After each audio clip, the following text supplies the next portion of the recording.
की क्षमा के लिए यीशु मसीह के नाम से बपतिस्मा ले तो तुम पवित्र आत्मा का दान पाओगे। अपने पड़ोसी को बोलो, पापों की क्षमा के लिए बपतिस्मा ले। बोलो पड़ोसी को, हालेलुया।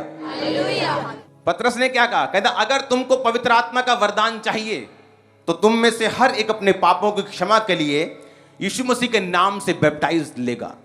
चाहे वो यीशु मसीह के नाम का लो, चाहे बाप बेटा पवित्र आत्मा के नाम का, वो एक ही बात है। बाप कहता है मैंने जीसस को भेजा, जीसस कहता है मैं आया, मारा गया और मैंने फिर पवित्र आत्मा को भेजा। अगर यीशु मसीह के नाम का लोगे तो भी ठीक है, वो भी यही कहता है कि मुझे बाप ने भेजा और मैं अब अपना काम करके जा रहा हूं और बाप की आत्मा को भेज रहा हूं। तो उसने कहा कि अगर तुम यीशु मसीह के नाम में बपतिस्मा लोगे तो तुम में पापों की क्षमा मिलेगी और तुम पवित्र आत्मा का दान पाओगे। एक बिजनेसमैन जब ये बात सुनता है उसे लगता है ये बीबियां वालियां गल्लां, बीबियां नूं चाहिदा पवित्र आत्मा, बीबियां नूं चाहिदा आत्मा, असीं की करना ही था काम धंधे करने हैं बाहर, बीबियां नूं चाहिदा पवित्र आत्मा। लेकिन बाइबल कहती है आपकी एक ग्लोरी परमेश्वर ने सोची हुई है। एक है जो आप अपना काम अपनी मेहनत से कर रहे हो, जो बाइबल कहती है कि आदमी अपने पसीने की रोटी खाएगा, वो कर्ज आज भी लोगों की लाइफ पे काम करते हैं। और एक है परमेश्वर ने कहा जो किसी बंदे ने नहीं सुनी, कान ने नहीं सुनी, आंख ने नहीं देखी, चित्त में नहीं चढ़ी, वो परमेश्वर ने अपने प्रेम रखने वालों के लिए तैयार की हैं और अपनी आत्मा के द्वारा उन पर प्रकट किया है।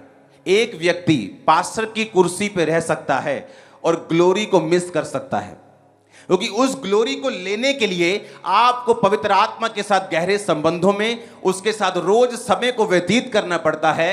कई बार पास्टर सेवकाई में मैंने देखा है, पास्टर्स को 400-500-10,000 लोग आते, सेवा में इतने बिजी हैं कि पवित्र आत्मा के साथ समय स्पेंड नहीं किया और उनकी जो ग्लोरी है, उनकी जो महिमा है, जो परमेश्वर ने रखी हुई है, उस तक वो कभी नहीं पहुंच पाते, क्योंकि वो परमेश्वर की आत्मा ने उनके ऊपर प्रकट करनी है।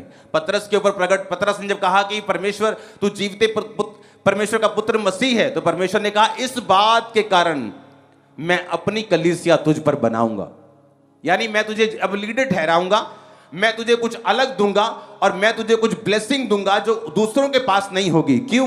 क्योंकि परमेश्वर की आत्मा ने तुझ पर कुछ प्रकट किया है जो और दूसरों पर नहीं किया। आपका संबंध जब पवित्र आत्मा के साथ होता है, हो सकता है आप एक ही घर में हो और आपकी मम्मी और पापा के ऊपर वो बात प्रकट ना हो जो आपके ऊपर हो सकता है आपकी मम्मी का संबंध परमेश्वर के साथ बहुत अच्छा है और उसके ऊपर पवित्र आत्मा जो प्रकट कर रहा है वो आपके और आपके फादर के ऊपर ना कर रहा हो। आपके फादर की अगर प्रेयर लाइफ अच्छी है, उसके ऊपर पवित्र आत्मा जो प्रकट कर रहा है, हो सकता है आपकी मां और आपके ऊपर प्रकट ना कर रहा। वो ग्लोरी हर बंदे के लिए है, एक गरीब से लेके अमीर तक परमेश्वर के लिए, हर व्यक्ति के लिए प्लान है, लेकिन वो प्लान कभी भी लागू नहीं होता और प्रैक्टिकली काम नहीं करता धरती के ऊपर जब तक पवित्र आत्मा के साथ आपके संबंध कायम नहीं होते।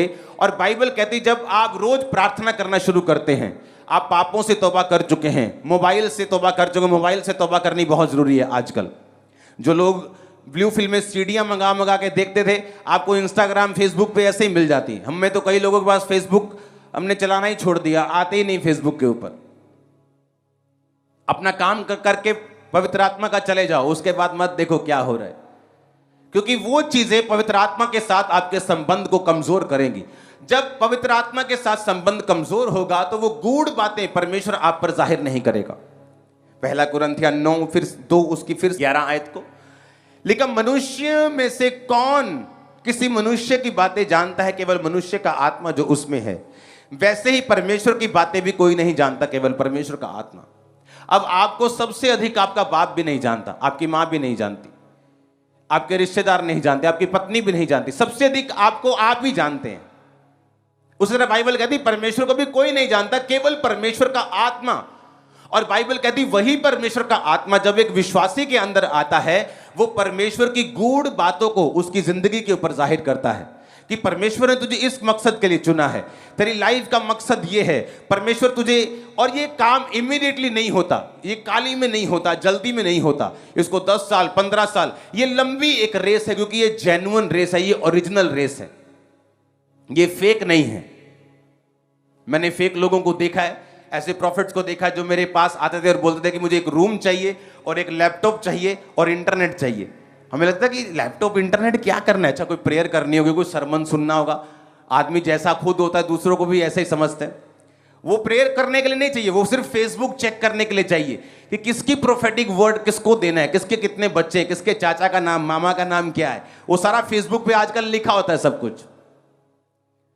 तो ऐसे लोगों से डिस्कनेक्ट किया जो पवित्र आत्मा के साथ आपके संबंधों को खत्म कर सकते हैं सिर्फ पब्लिक लेने के लिए, गैदरिंग लेने के लिए, फेक प्रोफेटिक वर्ड दे सकते हैं सिर्फ इंटरनेट का सहारा लेके, और गेम्स खेल सकते हैं, लोगों को मूर्ख बना सकते हैं। इसका मतलब परमेश्वर के साथ उनका संबंध अच्छा नहीं, कभी भी गायब हो सकते हैं।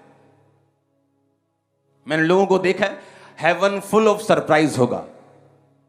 हेवन में जो कई बार बड़े बड़े चेहरे आप देखते हो वो हेवन में नहीं मिलेंगे, और जो लोगों को आप पापी समझते हो कई बार वो हेवन में आपको मिलेंगे, तौबा करके पहुंच गए होंगे। जोर से हालेलुया बोलो, जोर से। अब पौलुस कहता है कि परमेश्वर का आत्मा गूढ़ बातें परमेश्वर की जानता है, और किसको पता है कि तुम्हारी बरकत किस बिजनेस में है? तुमको मालूम है? किसको मालूम है? परमेश्वर को। इमेजिन करो 2020 मार्च में जब तकरीबन लॉकडाउन हुआ, तो जिसने 2020 की शुरुआत में जनवरी में रेस्टोरेंट खोला होगा उसका क्या हुआ होगा? उसको लगता है कि ये फायदेमंद धंधा है, बिजनेस प्रॉफिटेबल है, तो मैं इसको करूंगा। लेकिन परमेश्वर की आत्मा को मालूम था क्या होने वाला है। और बाइबल कहती परमेश्वर, उसकी आत्मा परमेश्वर की गूढ़ बातों को जानती है, और आपके लिए फ्यूचर में क्या अच्छा है, आप फ्यूचर में कौन सा स्टेप लें, कौन से फाइनेंस में जाएं, कौन से बिजनेस में जाएं, कहां सेवकाई करें, क्या करें आपकी लाइफ में, कैसे फैमिली हैंडल करें, कैसे हस्बैंड को हैंडल करें, कैसे आपको हर एक चीज को चलाना है जो आपके आसपास है, कैसे बच्चों को पालना है, कौन बताएगा? पवित्र आत्मा। और जब पवित्र आत्मा आपको बताता है, उसमें आपकी ग्लोरी होती है, उसमें आपकी महिमा आपके लोगों के सामने आती है, एक टेस्टिमनी पैदा होनी शुरू होती है आपकी लाइफ के अंदर। हालेलुया। तो इसलिए परमेश्वर ने कहा कि जब मेरा आत्मा तुम्हारे अंदर आएगा, वो कैसे आएगा? जब हम क्षमा मांगेंगे और खुद पुकारेंगे। ये वो हीलिंग नहीं हो सकता आपकी ऐसे ही हो जाए, डिलीवरेंस हो सकता है आपकी परमेश्वर की दया के कारण हो जाए, लेकिन पवित्र आत्मा एक ऐसा सब्जेक्ट है जो आपके ऊपर अचानक से नहीं आएगा, जो बिना तैयारी के आपके अंदर नहीं आएगा। आपको इसके लिए प्यास रखनी होगी, भूख रखनी होगी, इसके लिए मांगना होगा, इसके लिए तौबा करनी होगी, इसके लिए अलगताई पवित्रताई का जीवन जीना होगा, और फिर आपको पवित्र आत्मा का दान वरदान मांगना पड़ेगा, गैर भाषा मांगनी पड़ेगी, बोलनी पड़ेगी। उसके बाद परमेश्वर का आत्मा आप पे जाहिर करेगा और आपको उस ग्लोरियस लाइफ की ओर लेके जाएगा जो परमेश्वर ने आपके लिए रखी हुई है। आमीन। इसके बिना आप एक क्रिश्चियन तो होंगे, हो सकता है आपकी लाइफ में गवाहियां भी हो, लेकिन आप ग्लोरियस क्रिश्चियन नहीं होंगे, एक महिमा में क्रिश्चियन नहीं होंगे जो परमेश्वर ने खास आपको करने के लिए बुलाया है। पवित्र आत्मा की एक निशानी मैं आपको देता हूं, वो कभी भी जोर लगाकर बात नहीं करता। आप अपना फेवरेट प्रोग्राम देख रही हैं टीवी के ऊपर और पवित्र आत्मा फुस फुस करता है, बंद कर, प्रेयर कर, आप देखिए की हुआ पैण।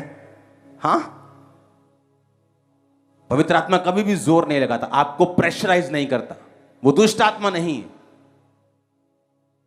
वो पवित्र आत्मा है, वो जेंटल बात करता है। आपके अंदर कोई सवाल चल रहा है, आप दुविधा में हैं बहुत, पवित्र आत्मा आपसे बात करता है। आप सोचते हैं मुझे आगे बढ़ना है, मुझे आगे बढ़ना है, वो आपसे बात करता है। जस्ट एक लाइन में वो आपकी पूरी लाइफ सॉर्ट कर सकता है, हल कर सकता है। एक लाइन में, एक वचन में, जस्ट एक खुदावंद का दिया हुआ है वो एनलाइटमेंट, एक लाइट, एक रोशनी, आपके दिमाग की एक सोच जो परमेश्वर आपको देगा, आपकी पूरी लाइफ चेंज कर सकता है। प्रेयर माउंटेन के आपने देखी प्रेयर्स को, कितने रोज स्वीकार करते हैं उस प्रेयर, कितने रोज अटेंड करते हैं? आधे से ज्यादा लोग, 70% लोग अटेंड करते हैं। आपने टेस्टिमनी सुनी प्रेयर माउंटेन की? हाँ, कैसे लोग, रोसोलिया निकल रही, कैसे कैंसर निकल रहे, पथरियां निकल रही, लोग हील हो रहे, डिलीवर हो रहे, सेव हो रहे, पवित्र आत्मा पा रहे। ये क्या था? पवित्र आत्मा के द्वारा बोला गया एक शब्द मेरे कानों में। ये कोई प्री प्लान नहीं था कि ऐसा करना है, जस्ट पवित्र आत्मा ने शुरू किया और आज तक बरकत पा रहे हैं हम। हालेलुया। ये एक ऐसी चीजें हैं जो ये मेरी लाइफ से जुड़ी हुई हैं और आप बरकत पा रहे हैं। कुछ ऐसी चीजें हैं जो आपकी लाइफ के लिए जरूरी हैं, जुड़ी हुई हैं। वो कौन बताएगा? पवित्र आत्मा आपको बताएगा। और कैसे बताएगा? अगर आप पवित्र आत्मा के साथ जुड़े हुए हैं तो अगर मोबाइल आपका बेस्ट फ्रेंड है तो पवित्र आत्मा के साथ आप संबंध कायम नहीं कर सकते। कब डिस्कनेक्ट करना है अपनी चीजों को आपको पवित्र आत्मा सिखाएगा। कब परमेश्वर में बढ़ना है, कब इन चीजों को छोड़कर अब सिर्फ प्रार्थना का टाइम है, अब बाइबल रीडिंग का टाइम है, फास्टिंग का टाइम है, पवित्र आत्मा आपको बताएगा। मुसीबत से फ्री होने के लिए उस पास्टर के टेस्टिमनी सुनो, पहले से ही फास्टिंग में था। किसने बताया? पवित्र आत्मा ने। परमेश्वर को दिख रहा था आने वाले समय में इसके साथ क्या होने वाला है, लेकिन वो फास्टिंग में था, प्रेयर में था, तो आज बेटी जिंदा है, लाश लेकर नहीं गए वो हॉस्पिटल से। यही फर्क होता है। जब मैं भी आप पर प्रेयर करता हूं तो उन लोगों के लाइफ पे जल्दी काम होता है जो खुद स्पिरिचुअल एक्टिव हैं। मुझे मालूम है कि मैं इस पे प्रेयर कर रहा हूं, ये खुद स्पिरिचुअल एक्टिव है, खुद विश्वास में है। बाइबल कहती है यीशु मसीह ने कई बार लोगों को देखा